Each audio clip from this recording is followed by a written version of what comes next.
Bom, prosseguir a série sobre jornalismo a partir inclusive da minha participação, né?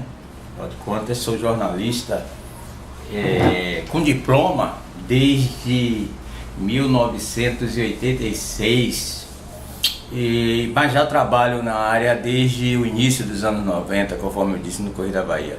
Na última postagem eu falava do meu protesto e repúdio à censura, inclusive pegando o fato de que um membro do Supremo Tribunal Federal no Brasil, acolhendo pedido do presidente do Supremo, Antônio Dias Toffoli, resolveu restituir a censura que está vedada na nossa Constituição, a Constituição Democrática de 1988 em vigor até hoje.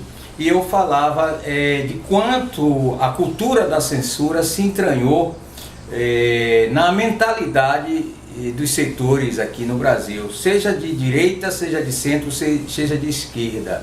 Ninguém deseja ser contrariado num país que adotou a liberdade de expressão como um dos pilares do Estado Democrático de Direito, né? A opinião só é aceita quando é a minha opinião. Eu não quero ser contrariado, contradito, né? Todo dissenso é mal visto no Brasil. Toda opinião contrária busca se silenciar essa opinião. E eu falava de várias vezes em que, dentro do exercício da minha profissão como jornalista ou como professor, já sofri tentativas de cercear minha liberdade de falar. Não é à toa que o meu primeiro livro, publicado pela editora Vozes e circulado no Brasil inteiro, ainda no início dos anos 80, chama-se Cala a Boca Calabar. Calabar, que é a favela onde eu nasci, me criei, que me deu régua e compasso. E o livro retrata a trajetória do movimento de favelados na Bahia, né? E nossos embates com o poder da época, o poder vigente, tanto aqui no governo do estado da Bahia, o carlismo, quanto também na prefeitura de Salvador, os sucessivos prefeitos que à época agiram de forma a reprimir a luta da comunidade do Calabar e a luta dos favelados de um modo geral. O governo do estado, carlista, depois mesmo o governo de Waldir Pires, nos anos 80, meados dos anos 80 e diante, e eu relato isso neste livro de 1983, Cala a Boca Calabar, a luta política dos favelados. Então, se eu der o título Cala a Boca Calabar, é exatamente devido ao fato das tentativas do poder vigente de nos calar a luta popular aqui em Salvador através da repressão. E eu falava que meu combate à ditadura, à censura, né, se dá também no âmbito da Universidade Federal da Bahia, onde eu estudo, né, no âmbito da USP, quando eu era mestrando e doutorando na USP, também sofri tentativa de cerceamento da minha liberdade de expressão na luta que, junto com outras pessoas lá na USP, nós dirigimos, nós encaminhamos, tivemos a primazia de coordenar a luta pró-cotas de afrodescendentes no Brasil, assim como o movimento de reparações no Brasil. Cheguei a ser detido, preso e processado pela administração do reitor Flávio Fava de Moraes, na Universidade de São Paulo, né? No meu doutorado, quase que fui ameaçado, né, de ser desligado, respondendo a um processo administrativo instaurado. E agora aqui na Bahia, o meu blog, várias vezes não, mas pelo menos uma vez já houve uma suposta autoridade que recorreu à justiça para tirar o meu blog do ar, por se sentir, digamos assim, exposto ante a rememoração que eu fiz dos atos nefastos desse sujeito que foi prefeito de Salvador durante 2 vezes, e eu, como jornalista no Jornal à Tarde, no início dos anos 1990, fui orientado pelo diretor de redação a acompanhar a denúncia do prefeito na época, Fernando José, do desvio de recursos públicos patrocinado por esse prefeito, que hoje é um grande empresário da área de comunicações aqui na Bahia. Falarei hoje especificamente sobre isto, mas antes, lembrando que lá na Faculdade de Comunicação, onde dou aula, eu falava de que editei 2 jornais laboratórios, quando fui professor substituto. O Nariz de Cera teve 10 edições, e essas edições foram interrompidas assim que eu tive que suspender o meu contrato de professor substituto, porque fui visiting escola na NYU, New York University, em Nova York, a partir de final dos anos 1998. Me mudei para Nova York, morei lá 1 ano, e quando regressei já não existia mais o jornal Nariz de Cera, o jornal laboratório, que funcionou com regularidade quando estive ali. Mas eu sou um combatente da tentativa da censura na minha própria faculdade, na Faculdade de Comunicação, e eu relatava que fui posto para fora da disciplina responsável pelo 2º jornal laboratório, que é o jornal da Facom, acabou ficando este nome, Jornal da Facom, e pelo jornal ter uma pauta abrangente e crítica e incomodar os donos do poder na estrutura da Faculdade de Comunicação, né? A cúpula de mando da Facom tomou providências também para me dar um chute na bunda. E em junho de 2007, ainda no semestre em andamento, né, numa reunião armada pelo então diretor da faculdade, Geovandro Marcos Ferreira, que hoje é presidente da Intercom, Sociedade Brasileira de Estudos Interdisciplinares da Comunicação, e tem articulações com a Lusocom, que é uma sociedade de estudos lusófonos da comunicação. Esse sujeito me deu um chute na bunda da disciplina, me suspendeu do jornal, nomeou uma recém-entrante na faculdade, a professora Malu Fontes, que teve a função, junto com a outra, Graciela Natasson, tiveram a função de enterrar o projeto que eu e os alunos havíamos criado, o projeto do jornal Laboratório da Facom. Uma das providências que essas pessoas tomaram foi, inclusive, dar sumiço ao arquivo das edições digitalizadas do jornal. O jornal tinha uma edição impressa e tinha uma edição digital, né? Você podia acessar lá uma edição online, que inclusive era atualizada. Isso entre 2004 até 2007, quando estive à frente do jornal Laboratório da Facom.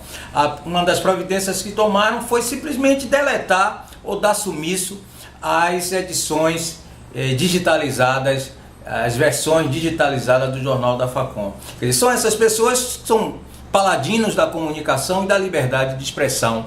Lembro que um deles, Marcos Palácio, que foi diretor várias vezes da Facom e que é um dos proprietários da Facom, da Faculdade de Comunicação, né? Esse sujeitinho que foi denunciado por fraude acadêmica por um editor de uma revista na Espanha, com sede na Espanha. Uma das coisas que ele fez nesse processo todo de embate e de exposição deles, o meu embate com esse grupo de mando, né? Uma das coisas que ele fez, que eu considero extremamente reprovável, entre outras, foi também dar sumiço ao arquivo do grupo de e-mails dos professores da Facom, que ele criou uma conta, tem uma conta oficial da universidade, que os professores se comunicavam, né? Ele, como diretor, ele resolveu criar uma conta no Yahoo, né, de comunicação de professores da Faculdade de Comunicação,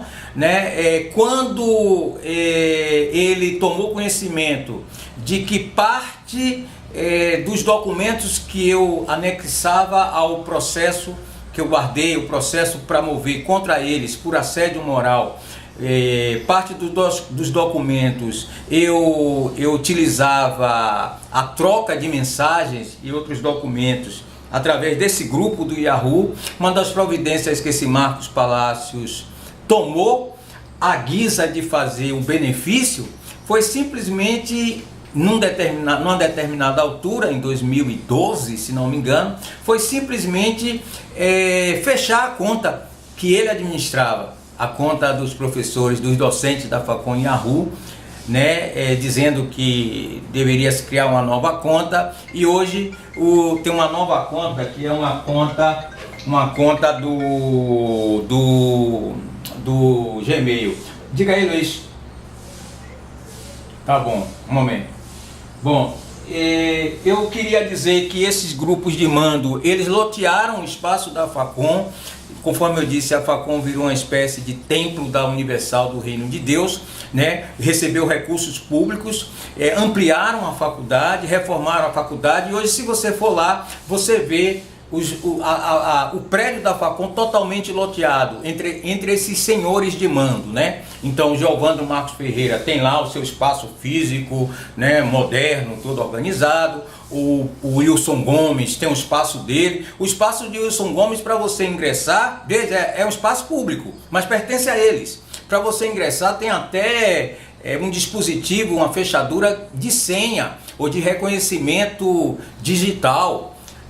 Então esses grupos de mando, não são só eles dois não, Marcos Palácios, tem um outro professor que já nem é mais da Facom, aposentado, todos criaram. Agora, gabinetes para professores como eu, não existiu. Eu tenho 2 grupos de pesquisa, fui repositário nos anos 2015 e 2016 do maior recurso que entrou para grupos de pesquisa individualmente na Facom.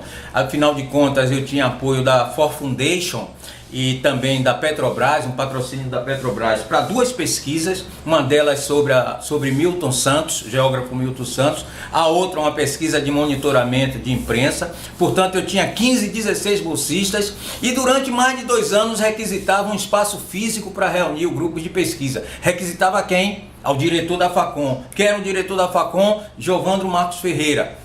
Quem ele colocou para substituí-lo? A professora Suzana Barbosa, que recém-entrante na Facom. Durante anos eu oficiei no sentido de ter um espaço físico para reunir meu grupo. Não só eu, vários professores da Facom não têm os benefícios que essas pessoas têm. Eles utilizam os recursos públicos, o espaço público como se fosse deles. O professor Albino Rubim também fazia isso quando era diretor, criou um espaço quase que fechado, uma propriedade privada para o seu grupo de pesquisa. Agora, quem não faz parte da curriola se reúne na cantina, se reúne na mendicância.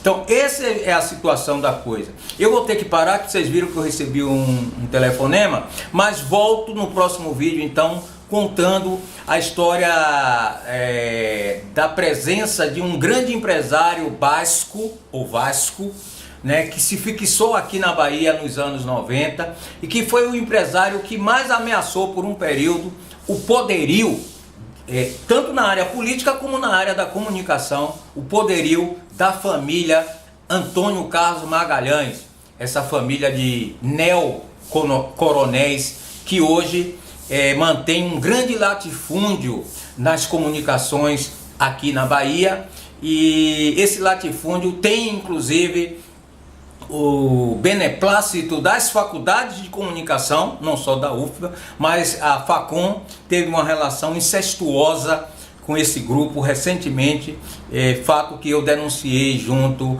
aos órgãos de controle da República. Então eu volto já para falar sobre isso. Um abraço.